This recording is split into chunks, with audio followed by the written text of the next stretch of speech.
आज मैं आप लोगों के लिए प्रेरणादायक कहानी मनी ऑर्डर लेकर आया हूँ। कृपया कर कहानी को पूरा सुने।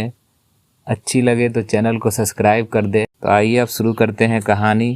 अम्मा, आपके बेटे ने मनी ऑर्डर भेजा है। डाकिया बाबू ने अम्मा को देखते अपनी साइकिल रोक दी। अपने आंखों पर चश्मे को उतार आंचल से साफ कर वापस पहनती अम्मा की बूढ़ी आंखों में अचानक एक चमक सी आ गई। बेटा, पहले जरा बात करवा दो। अम्मा ने उम्मीद भरी निगाहों से उसकी ओर देखा, लेकिन उसने अम्मा को टालना चाहा। अम्मा, इतना टाइम नहीं रहता है मेरे पास कि हर बार आपके बेटे से आपकी बात करवा सकूं। डाकिया ने अम्मा को अपनी जल्दबाजी बताना चाहा, लेकिन अम्मा उससे चिरौरी करने लगी। बेटा, बस थोड़ी देर की ही बात है। अम्मा, आप मुझसे हर बार बात करवाने की जिद ना किया करो। यह कहते हुए वह डाकिया रुपये अम्मा के हाथ में रखने से पहले अपने मोबाइल पर कोई नंबर डायल करने लगा। लो अम्मा, बात कर लो, लेकिन ज़्यादा बात मत करना, पैसे कटते हैं।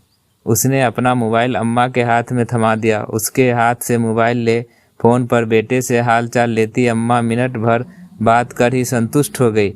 उनके झुर्रीदार चेहरे पर मुस्कान छा गई। पूरे 1000 रुपये हैं।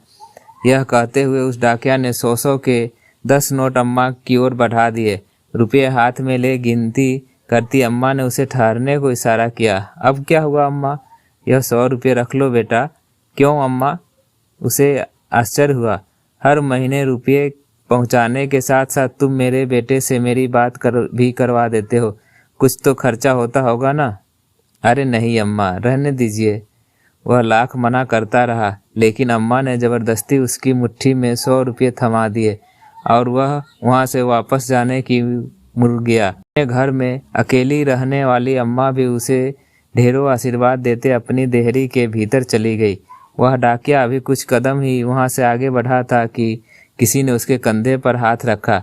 उसने पीछे मुड़कर देखा तो उस कस्बे में उसके जान पहचान का चेहरा सामने खड़ा था। मोबाइल फ़ोन की दुकान चलाने वाला राम प्रवेश को सामने पाकर वह हैरान हुआ। भाई साहब, आप यहाँ कैसे? अपनी दुकान पर होते ना। मैं यहाँ किसी से मिलने आया था, लेकिन मुझे आपसे कुछ पूछना है। राम प्रवेश की निगाहें उस डाकिया के चेहरे पर टिक गई। जी पूछिए भाई साहब। भाई, आप हर महीने ऐसा क्यों करते हो? मैंने क्या किया है भाई साहब? राम प्रवेश की सवालिया निगाहों का सामना करता हुआ डाकिया तनिक घबराया। हर महीने आप इस अम्मा को भी अपनी जेब से रुपये देते हैं और मुझे फ़ोन पर इनका बेटा बनकर बात करने के लिए भी रुपये देते हैं। ऐसा क्यों? राम प्रवेश का सवाल सुनकर डाकिया थोड़ी देर के लिए सकपका गया, मानो अचानक उसका कोई बहुत बड़ा झूठ पकड़ा गया हो। लेकिन अगले ही पल उसने सफाई दी। मैं रुपये इन्हें नहीं, अपनी अम्मा को देता हूँ। मैं समझा नहीं। उस डाकिया की बात सुनकर राम प्रवेश हैरान हुआ, लेकिन डाकिया आगे बताने लगा। इनका बेटा कहीं बाहर कमाने गया था और वह हर महीने अपनी अम्मा के लिए 1000 रुपये का मनी ऑर्डर भेजता था। लेकिन एक दिन मनी ऑर्डर की जगह इनके बेटे के दोस्त की चिट्ठी अम्मा के नाम आई थी। डाकिया की बात सुनते राम प्रवेश की जिज्ञासा हुई। कैसी चिट्ठी? क्या लिखा था उस चिट्ठी में? संक्रमण की वजह से उनके बेटे की जान चली गई, अब वह नहीं रहा। फिर क्या हुआ? राम प्रवेश की जिज्ञासा दुगनी हो गई, लेकिन डाकिया ने अपनी बात पूरी की। हर महीने चंद रुपयों का इंतजार और बेटे की कुशलता की उम्मीद करने वाली इस अम्मा को यह बताने की मेरी हिम्मत नहीं हुई। मैं हर महीने अपनी तरफ से इनका मनी ऑर्डर ले आता हूँ, लेकिन यह तो आपकी अम्मा नहीं है। मैं भी हर महीने 1000 रुपये भेजता था अपनी अम्मा को, लेकिन अब मेरी अम्मा भी कहाँ रही? यह कहते हुए उस डाकिया की आंखें भर आई।